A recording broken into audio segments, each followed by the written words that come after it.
So it's Thursday, June 4th, and we are going to start talking about the narratives we have about other areas of Canada, in particular, Quebec. So in Alberta, one of the narratives around Quebec is that they're the takers in the country. Somehow they get special treatment. They don't pay royalties or they don't have any sort of income that they then give back to Canada. They get to just make money and that money stays in their province. And so therefore they're the takers. And I would say even like union worker comes up when we think about Quebec. That they're different than us overall, probably Right. is the number one thing. They have different values. Do you know what those values are? I don't know, that's just about perceptions of someone else's culture, even though probably most of those people have never been there. Right. Yeah. Like when I think of the values that we think around Quebec, and I think we think of French culture, right? We think of Métis culture. I think it's mainly French culture. Right. And so in that, I guess it feels a bit like we don't, like you said, we don't really know about it. I think there's a story that they have different values, and those values are not supportive of Alberta values. Somehow they're in opposition to our values. Is that fair at least? I think that's part of the issue. Like, the big part of the issue is the money, that the perceived transfers, that many Albertans have different perceptions of that, what that means. Right. What people think of what equalization is, but it's just basically everyone throws their income taxes in a big pot to the federal government at some point, and Alberta per capita sends more through those income taxes, and in the end the federal government has to decide where the priorities are needed for the country. Sometimes that means different projects or different areas that Alberta is not involved in, so they won't get that money back. Right. So it depends. Like, if we put $1 billion in taxes, we should get $1 billion back from the federal government, and that's just not how things work overall. Money's got to go to different communities for different reasons. We're saying that there's values that they have that are different than Alberta. Somehow they're at odds with what we want to do in Alberta. I'll say from like an oil and gas perspective, it's mentioned that, oh, they're the reason why we don't have a pipeline out east. Nothing to do with the fact that there is bedrock and really difficult terrain to go that way, but rather that it's Quebec's fault that we don't have that. That being said, I think Quebec has been a strong voice in opposition to environmental harm, which unfortunately is at odds with oil and gas expansion.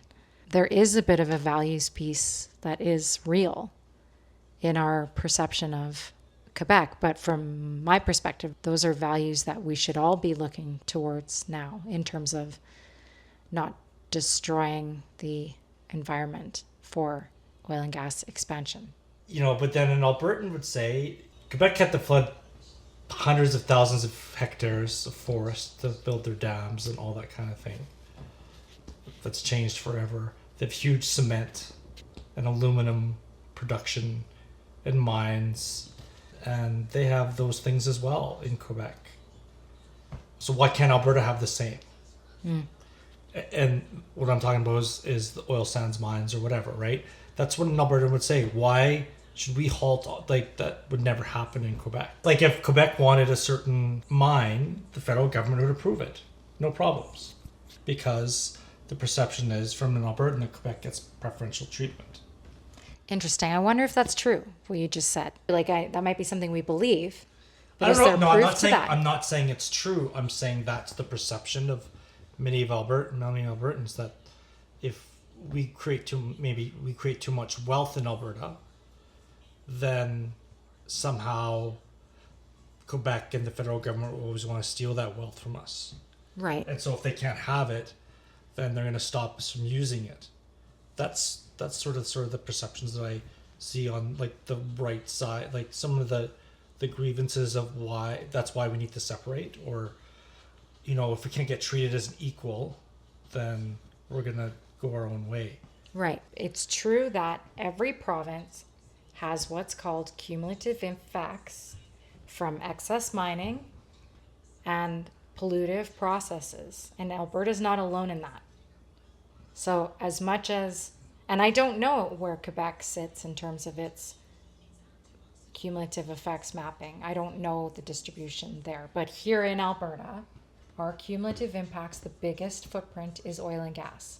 And those are the things that need to be addressed in our province. So as much as there is this belief about whether or not we are free to extract like Quebec, and if we don't have to pay Ottawa like on Quebec, then regardless, the point is that the things that we're told, the narratives we have, are that Quebec doesn't want us to do our things and they get to do whatever they want in their province.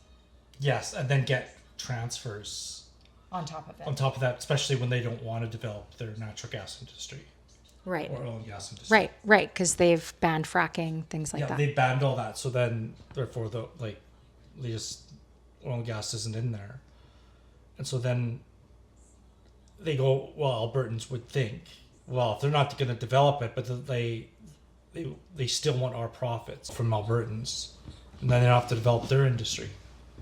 Interesting. Because then I would say that's like a narrative and not necessarily true, because I think Quebec would appreciate if we also banned fracking here as well. Because Maybe. again, Quebec has been a leader in the climate space from my perspective as somebody who follows these things. For sure, like that's just I think the perception of Yeah, we're talking about narratives. That's narratives great. of Alberta, right? Yeah. So that's, Okay, let's move on from Quebec. So let's talk about Ontario. So one of the things I know I've heard is the term Laurentian elites. I want you to define it better than me, but I'm going to start with, I think it's talking about this like elite class of people that helped colonize Canada, and these people drive everything. They're like the Epstein class or something of Canada, and they decide everything and they push their agenda on Canada, and they hate Alberta. They think Albertans are like beneath them. That's one thing I keep thinking in that, and I could be wrong. This is my thoughts about it. We don't need to listen to them. Like they're kind of, Albertans are just, we just humor them. So that's the sort of story I have around Laurentian elites in Ontario. What's your version of that story? well, it's kind of a mix of Ontario and Quebec. Like Ottawa is a mix, right?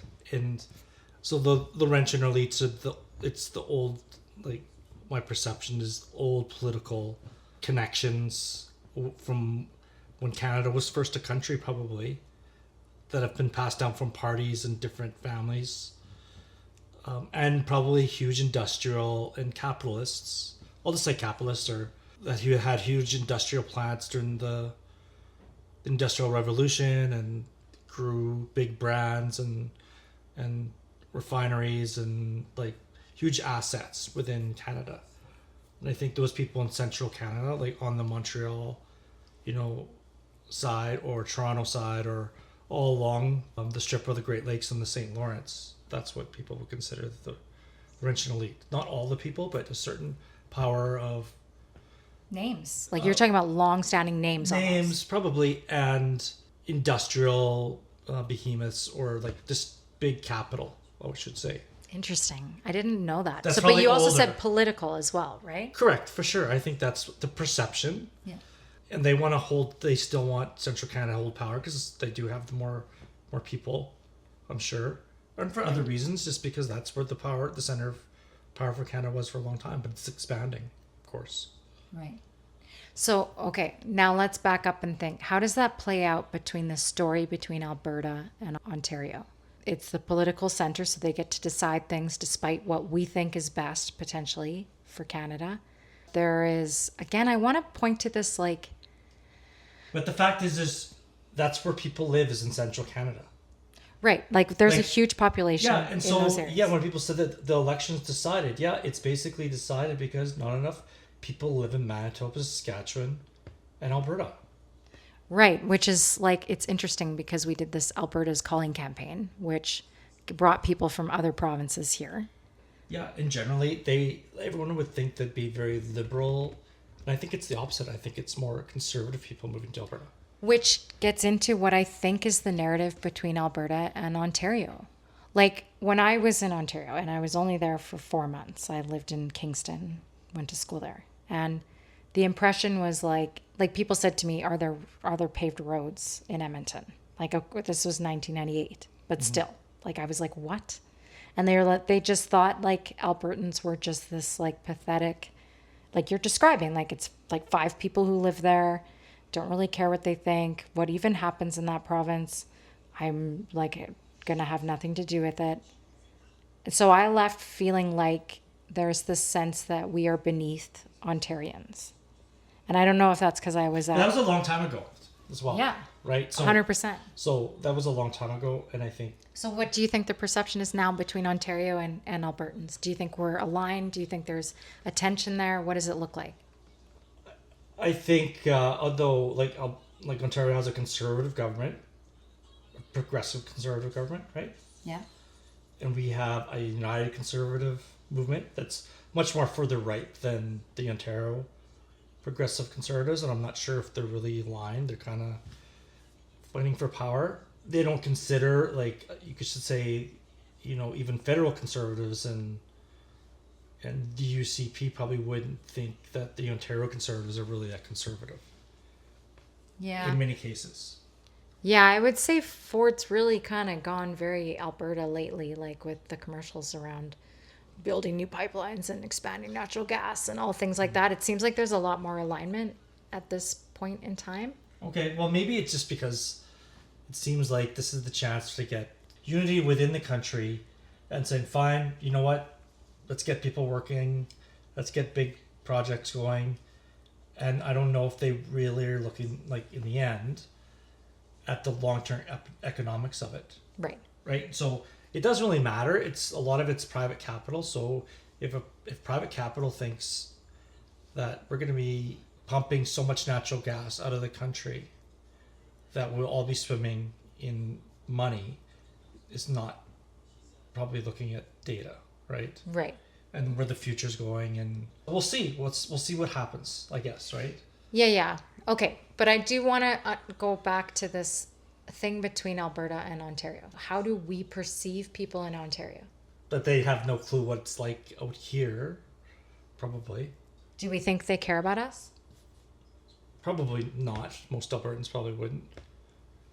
Yeah, I mean, I guess unless they saw these commercials that But all of this, like, we keep talking about these perceptions, and we haven't talked about why we're all getting these perceptions. And yeah, we are kind of being told to be angry at different parts of the country because of what's wrong, let's say, with Alberta. Why can't Alberta thrive? And we're saying is we send too much money somewhere else to thrive. I think the thing I want to finish on Ontario is I feel like there's an unnecessary assumption that there's a whole bunch of people in Ontario that think lesser of us, and I think that's maybe not real. I think maybe there's a lot more people that are just like us and also distrusting their government and distrusting Ottawa. So let's talk about that. What is the narrative about Ottawa in Alberta? They don't want us to thrive. They're handcuffing what we really want to do. That's what it comes down to, and they're always putting these rules and that make no sense to us in place, right? Like what? Can you think of one? Recently, like, I know this off what, the federal government was going to ban strychnine for prairie dogs, right? Because strychnine moves along the food chain. So if that prairie dog dies of strychnine and a hawk eats it, that hawk will die. Or feed it to his chicks, the chicks will die and the hawk will die, right? In the end, the federal government caved and is given a reprieve, right? The question is how that is used by, let's say, the far right, like the right. Say, see, the federal government's putting restrictions on what you can or cannot do in your own land. But then there's consequences from some of those actions for killing those prairie dogs, right? So, and then we lose all these birds, and that's part of the issue. Is it safe if someone's dog got loose and got a hold of poison, right? That's a really good example. But then they in the end, the federal government said because there's so many prairie dogs at this point or something, that they will loosen the rules and allow farmers to use it for a certain amount of time. Which is crazy because this is where the world is at. Like, we have either people that want to separate from this country because Ottawa's got their thumb on us, when scientists like you and me look at that simple thing and say, no, those are effects that will impact many different species, not just, and there was a reason why it was banned to begin with. So it's about regulations for the sake of our safety, being reneged on for the sake of our independence. No, I agree. And so that's just like, they say it's the federal government, like the politicians are doing that personally. No, it's scientists that this is what they study, and they care about the environment. They follow what the environment or science tells them, right? And then, good politicians will listen to those scientists. And the federal government tried, and then they had to pull back because of the political pressure from, probably farmers in Western Canada. And that's a shame when, if it was the other way around and farmers are telling the federal government, please protect us. We need help. These are some of the concerns that we have with this new bill. And the federal government goes, okay, we'll study it, we'll make sure, and then go, okay, we corrected it. And the farmers are thankful. And I think this is the federal government telling farmers, we really want to get away from products like this because it really hurts biodiversity on your farms that are important. Right. But that's the issue, is someone's telling me what I can and cannot do on private property, my own private property. Right. And ultimately that's the big issue. Except there's an interface between private property and the environment. Right. So, yes. You can't have one without the other. Got to be some balance with that, right? And I think a lot of our problems in the environment would have been solved if, the special areas that the common good need were protected better, even though this is controversial, private property, like a certain guidelines that most people probably could follow, right? Oh, interesting. Like you're saying, if you have a special area on your land, that has to remain a special area. Well, not really. I'm just saying, let's say little creeks or whatever, don't farm right up to them. Leave some boundaries. Yeah. That's just all I'm saying. The laws of nature. Nature, those protecting are riparian habitats. Yeah, that's the kind of stuff I'm talking about. And that's really worked for farms in the So past. it's not like you're taking land, to be clear. You're allowing nature to be preserved in private spaces. For sure. And that's just knowing that will help your farm in the long run. Yeah. Right. And I just want to underscore, you said private property has to have some respect for natural law. And I think that's where the confrontation is coming from, which is crazy when we think about narratives. I think you have to really think now at riparian areas and their spillway, they're basically flood zones or infrastructure. Right. If you really necessary, critical. It's critical infrastructure that we take care of, I guess. Right. And so take care of it means... And that taking care of it takes care of other lands around it. That's the other thing. Correct. And so then I think that's super important. And I don't know if that's not in, I'll say, the biosphere right now. I think that's what has to be thought of, as those super important riparian areas, the trees and willows and everything are super important and should be critical infrastructure. Right. That's taken care of. Yeah, so when we think about nation building projects, when we think about valuable projects for Canada right now, and keeping in mind that this stuff is happening in Europe, it's not like I'm making this up, is these ecological projects to restore these riparian habitats, to restore wetlands, to create, like you're saying, critical infrastructure that are nature-based solutions that will keep the gift that keep on giving. In the end, that's I'll say that sounds really optimistic, but in the end, what they end up doing is they stabilize slopes with rocks. With rocks they truck in from big quarries, right? Stabilize certain areas, certain turns, certain bends, bigger culverts, kind of fix the roads along them. So I think you have to be very specific in what you're saying. That's how the politician would sell it as. Does that make sense? Yeah, you're talking about basically road crossings and stuff, doing those properties. Yeah, or let's say... But I'm talking about putting in willows, re-willowing. No, I get all that stuff, but I'm saying that there's no money in willowing. There's money in big trucks and excavators. Sure. I guess I would say the argument, though, for my efforts, like what I'm describing as a Yeah. benefit, is what we would stop in terms of costs. Because when we look at the things like that hailstorm that hit Calgary, what was it, 2 years ago or whatever? Yeah, every year basically. Yeah, Seems like. causing billions and billions of dollars in damages and increasing our insurance. Those, when we talk about restoring, headwater forests and restoring riparian habitats, and those things mitigate against those big costs to us, so that we don't. So yeah, we're spending money on something that doesn't seem valuable, but we're saving money in massive ways. Mm-hmm. But we just don't quantify it very well. Exactly. So, but you can see the benefit in what I'm saying if we measured the success of those two things differently. Okay. Any other narratives? Like, do we want to talk about the eastern provinces? Is there anything there that needs to be talked about? Like the Maritimes. Yeah. Like, what's our beef with the Maritimes? That they get way too many seats for the amount of people they have. Yeah, and I think like one of the things I learned from this electoral boundaries thing is that there also has to be a consideration of geography, meaning in some areas in Alberta, let's say, they have a smaller number of people because it covers so much land to be able to capture enough people. And then like it's not sensical, like, for Forever Canadian or for this coal petition, there are people are like, nobody's collecting signatures in my community. How do I even do this? Yeah. Because that's how limited they are in access to political ventures, let's say. Okay. Anyway, so my point is there are reasons, geographical reasons, to have maybe fewer people representing a place.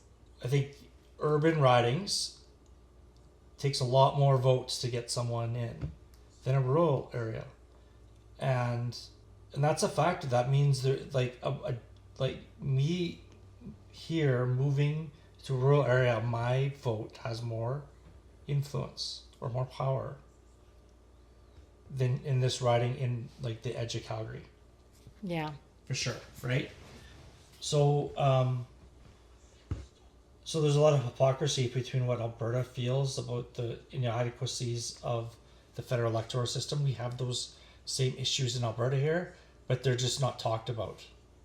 Yeah, I would say I just want to give a shout out to the Electoral Boundaries Commission because there is a fairly good balance. There are some examples where you're true. Like there's 40,000 people in one area in rural Alberta and more than 50,000 people in a riding in Calgary kind of thing.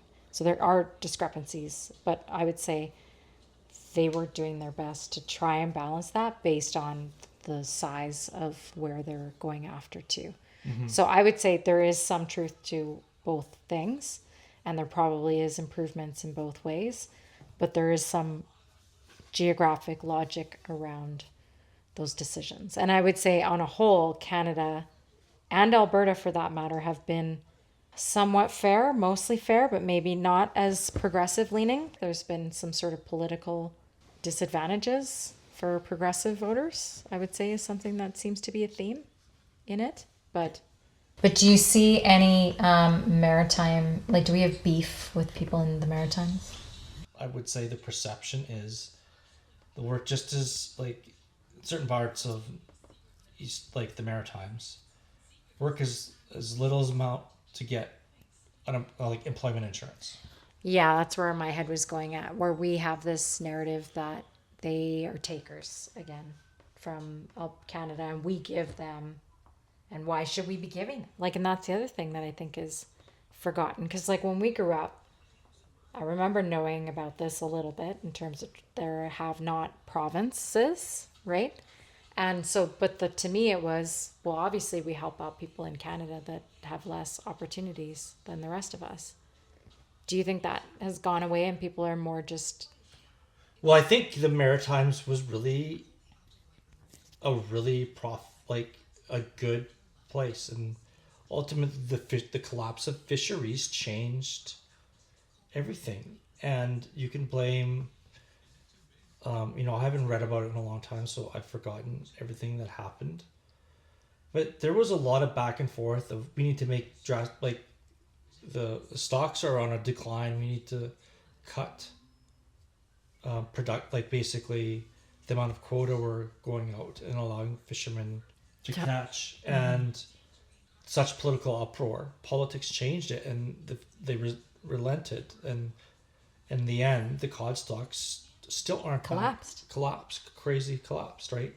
But that came also with changes in fishing technology, right? Like before, it was a very stable lifestyle for an individual and his family, probably. I think so. Enter the corporations. But in the end, that's not efficient, right?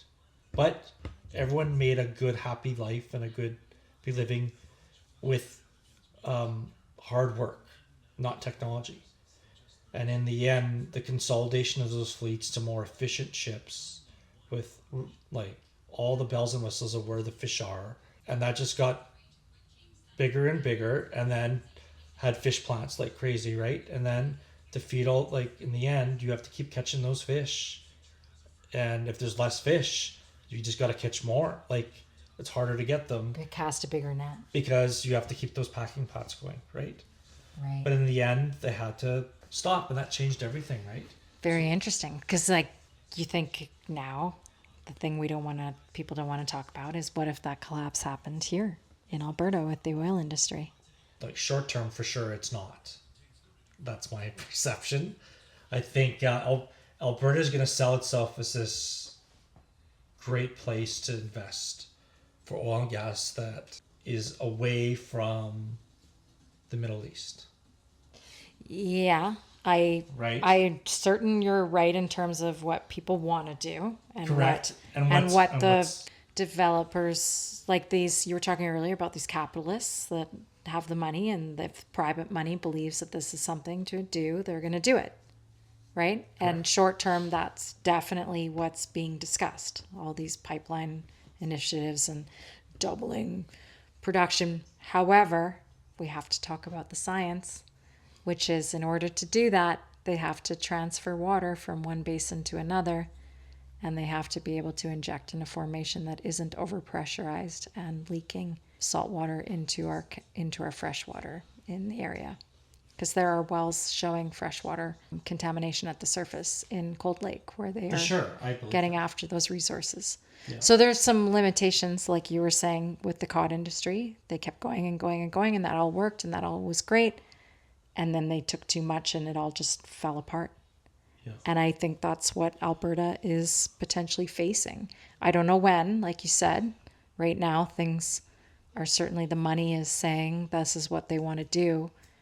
I don't know how quickly it could potentially unravel with those things I mentioned in terms of water and pollution and other catastrophes that would have to be addressed instead.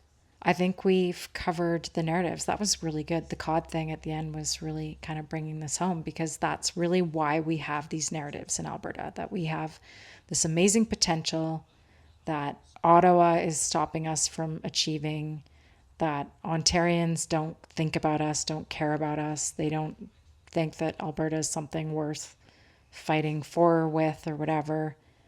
Maybe that's changing now with people. But then also that we have places like Quebec that actively try to tell people that we're a people that isn't worth trusting, or like we've got different values than, this historic Canada.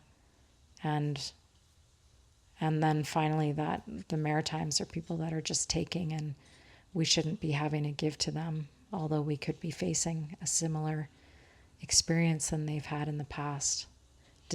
Anything else? No, I guess so. Like, you have to think of it as a family. Albertans are have this feeling that, like, within your family, are we all equal? Because we're not. And I'm not saying that in a weird way. The fact is we're also different. But that diversity within our country makes us a really good country. And what some Albertans are trying to do in this province is saying, yeah, we have to have our way all the time. We can't really take any criticism from anyone else. And as an Albertan who's like born here and lived here and understands, I'm an urban Albertan, but love the outdoors and wilderness. But I have a different perspective of what Alberta is, and for many people Alberta is just about money. I think to come here and make lots of money, and it's really changed like what I remember growing up as an Albertan. Things have really changed. What do you remember the values of Alberta being when you grew up? It was about real balance. Like we built campgrounds, and we had rangers patrolling the forests, and wildlife was important, and we protected area. Like it just felt different. But then maybe that was just the start of development, right? And things really changed quickly. And with more economic development, we get more people here, and then that's their importance is money. In the end, of making as much money in Alberta, but there is a cost, right? There's natural infrastructure that has to be repaired at some point. So, because it will help us in the long run. Thank you. Yeah.